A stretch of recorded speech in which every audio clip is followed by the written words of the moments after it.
ዛሬ የምናነበው የተወደደውን የእግዚአብሔርን ቃል የዮሐንስን ወንጌል ምዕራፍ 1 ነው። እንዲህ የሚላል፣ በጌታ በኢየሱስ ስም እናነባለን። ቃል በመጀመሪያ ነበረ፣ ቃልም በእግዚአብሔር ዘንድ ነበረ፣ ይህም ቃል እግዚአብሔር ነበረ። እርሱ በመጀመሪያ በእግዚአብሔር ዘንድ ነበረ። ሁሉ ነገር በእርሱ ተፈጠረ። ከተፈጠረው ሁሉ አንድም ነገር ያለ እርሱ የተፈጠረ የለም። በእርሱ ሕይወት ነበረች፣ ይህች ሕይወት የሰዎች ብርሃን ነበረች።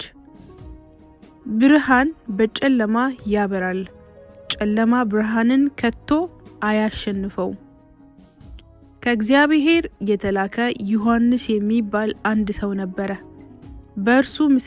በእርሱ ምስክርነት ሰው ሁሉ እንዲያምን ስለ ብርሃን ምስክር ሆኖ መጣ።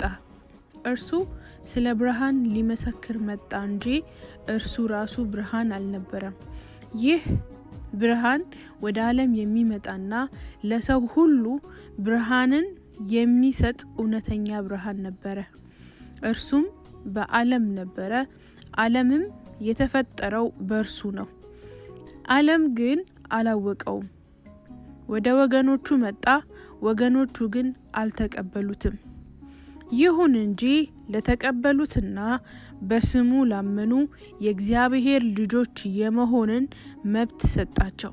እነርሱም ከእግዚአብሔር ተወለዱ እንጂ ከሰው ዘር ማለትም ከስጋ ልማድ ወይም ከሰው ፈቃድ አልተወለዱም። ቃልም ስጋ ሆነ፣ ጸጋንና እውነትንም ተሞልቶ በእኛ አደረ። አንድ ልጁም ከአባቱ ዘንድ እንዳለው ክብር የሆነውን ክብሩን አየን። ዮሐንስም ከእኔ በኋላ የሚመጣው ከእኔ ይበልጣል፣ ምክንያቱም ከእኔ በፊት ነበረ ብዬ የነገርኋችሁ እነሆ ይህ ነው እያለ መሰከረ። ከእርሱም የጸጋ ሙላት እኛ ሁላችን በጸጋ ላይ ጸጋ ተቀብለናል። ሕግ በሙሴ በኩል ተሰጠ፣ ጸጋና እውነት ግን በኢየሱስ ክርስቶስ በኩል ተሰጠ። እግዚአብሔርን ያየው ከቶ ማንም የለም፣ ይሁን እንጂ በእግዚአብሔር ዘንድ ያለው አንድ ልጁ ብቻ ገልጦታል ይላል። የእግዚአብሔር ስም ለዘላለም የተባረከ ይሁን። ኢየሱስ ክርስቶስ የሕይወት ብርሃን ነውና በዚህ ዓለም በተገለጠበት ጊዜ ብዙዎቹ ያንን ማየት አልቻሉም ነበረ። ወደ ወገኖቹ መጥቶ ወገኖቹ ሊቀበሉት አልቻሉም ነበረ። ገና እዚህ ቃል ላይ ቁጥር 14 በጣም የባረከኝ፣ በጣም ነው የገረመኝ። ምን አለ? አንድ ልጁም ከአባቱ ዘንድ እንዳለው ክብር የሆነውን ክብሩን አየን አለ።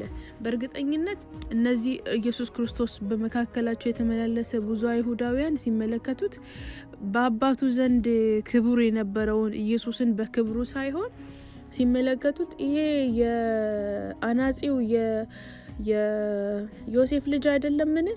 እህቶቹስ በእኛ ዘንድ አይደሉምን? እያሉ ነው የሚመለከቱትና ከሱ ጋር የቆዩ ግን እግዚአብሔር ልጁን ኢየሱስን በገለጠበት ልክ አይተውታል፣ አውቀውታልና ዛሬም ልላችሁም ወደው በዚህ ቃል ተንተርሼ ወደ እግዚአብሔር በቀረብንና የእግዚአብሔርን ፊት በፈለግን ልክ ብዙዎች የማያውቁትንና የማያስተውሉትን የእግዚአብሔርን ድንቅ ማንነት እናውቃለን፣ እናስተውላለን፣ እናያለንና ስለዚህ ወደ እግዚአብሔር አብዝተን መቅረብ ይሁንልን።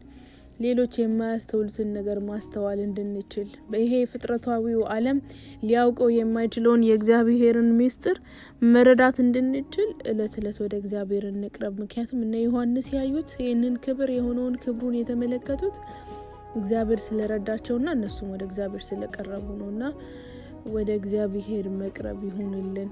ተባረኩ።